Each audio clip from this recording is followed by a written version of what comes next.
You know that feeling. The lights go off, and suddenly, the room feels different.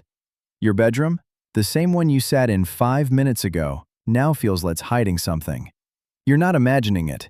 Being afraid of the dark isn't weakness, it's ancient wiring, and there's a real reason for it. Here's reason one. For most of human history, the dark was actually dangerous.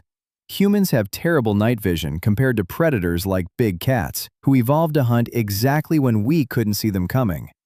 So early humans who felt uneasy in the dark, who stayed alert, stayed close to the fire, stayed cautious, were more likely to survive the night. The ones who didn't feel that fear didn't get the chance to pass on their genes. That unease you feel isn't broken, it's inherited. But here's the deeper reason, and it's not really about darkness at all. It's about missing information. Your brain constantly scans your environment for threats. In the light, it gets a constant stream of data. Nothing there, still nothing there, and it relaxes. In the dark, that data stream cuts off. And when your brain doesn't know if something's dangerous, it defaults to assuming it might be. Better safe than sorry was a winning survival strategy for millions of years.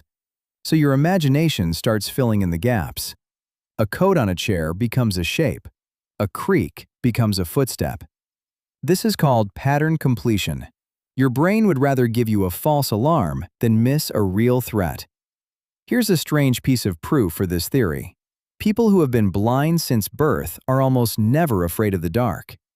If the fear were really about darkness, it should apply to them too. But it doesn't. Because for them, there's no sudden loss of information. Nothing changes when the lights go off. It's the loss of data that triggers the fear, not the dark itself. And here's the twist. Your hearing actually gets more sensitive when the lights go out.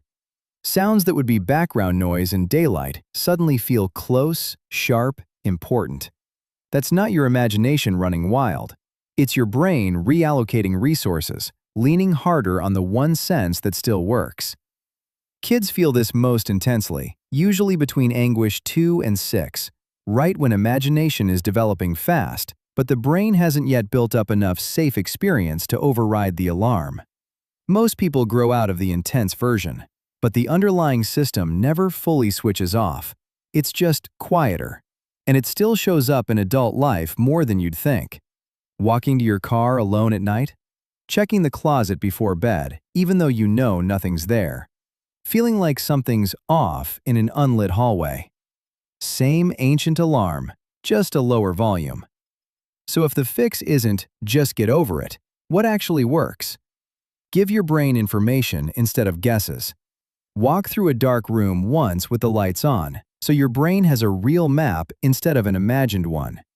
Use a small light source, not to banish the dark, but to keep the data stream from cutting out completely. Don't avoid it either.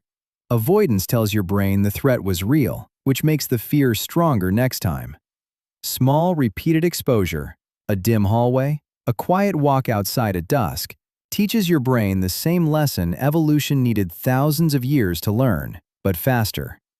So no, you're not childish and you're not broken. You're running software that kept your ancestors alive for a very long time. The good news? Unlike them, you get to choose when to update it.